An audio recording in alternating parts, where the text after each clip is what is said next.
बिस्मिल्लाहिर्रहमानिर्रहीम। अस्सलाम वालेकुम। इमाम मोहम्मद बाक़िर अलैहिस्सलाम ने फरमाया, क्या किसी शख्स के लिए ये कहना काफ़ी है कि मैं अली अलैहिस्सलाम को दोस्त रखता हूँ, इसके सिवा कुछ करने वाला ना हो।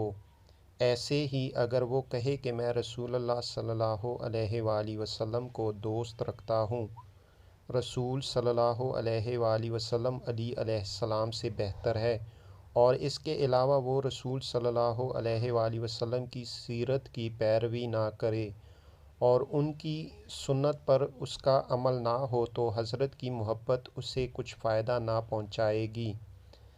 अल्लाह से डरो, सही अमल करो जिसे अल्लाह कबूल करे। किसी शख्स और खुदा के दरमियान रिश्तेदारी नहीं है। खुदा के नज़दीक सबसे ज़्यादा महबूब व मुकर्रम वो है जो सबसे ज़्यादा परहेज़गार है और उसकी अताअत अमलन ज़्यादा करने वाला है। जो अल्लाह का मुती है वो हमारा दोस्त है। हमारी विलायत को कोई नहीं पा सकता मगर अमल और तक़वा से।